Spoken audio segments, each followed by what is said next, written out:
एथर द्वंद्व पर द्वंद्व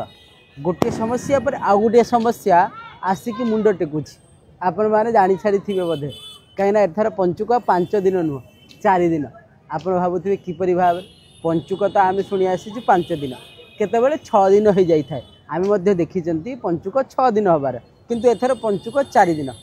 आपड़ कहे किपरि भाव एकादशी द्वादशी त्रयोदशी चतुर्दशी पूर्णिमा ये तो 5 दिन ताहले ता भितर कौ तिथि क्षय होची कौ तिथि ता भितर आसुना कहीं होची ये 4 दिन 5 दिन हवा कथा कहीं 4 दिन होची आ सहित महाप्रभुंकर 5 दिन 5टी वेश हवा कथा ता हेब ना गोटे वेश भितर अनुष्ठित हेब ना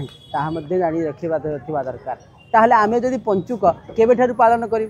पंचुक निश्चित भाव में 5 दिन पालन करिया कथा केबेठारु पालन करी इटा मन रखि थांतु महाप्रभुंकर एठार समस्त प्रकार नीतिकांति महाप्रभुंकर अनुष्ठित कराई थाए पंजिका ठारू जदि आपण देखिबे ताले देखिए पंजिका कौन अच्छी पूर्णिमा अच्छी 5 तारिख दिन ताहले चतुर्दशी के दिन 4 तारिख त्रयोदशी के तारिख 3 तारिख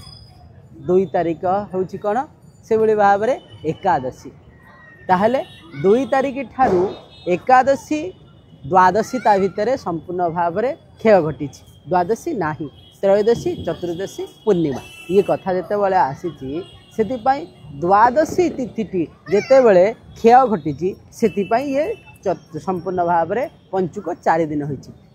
आपण कौन करेंगे यदि पंचुक 5 दिन पालन करार अच्छी कहीं समस्ते 5 दिन पालन करती जे मसटार जो पुण्य से पंचुक 5 दिन में ही प्राप्ति है से आपण दशमी ठारू यदि पंचुक व्रत आरंभ करती ताले आपणकर पंचुक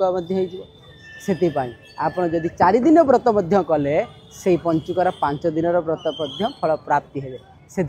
एकादशी ठारू आरंभ करूँ किंबा भावावेग सहित जेहेतु जड़ित आपण कौन करें 1 तारिख भाव में एकादशी दशमी ठारू आरंभ करें जो भली भाव में आपड़ जाइए ये चतुर्दशी जो 4 दिन रही पंचुक ये हूँ स्वतंत्र भाव सहित ये हूँ दुर्लभ बोली कहुई से ये 4 दिन को पालन करी पंचुकर 5 दिन बग पंचक भीष्म पंचकर व्रतर फल प्राप्ति करें। जय जगन्नाथ।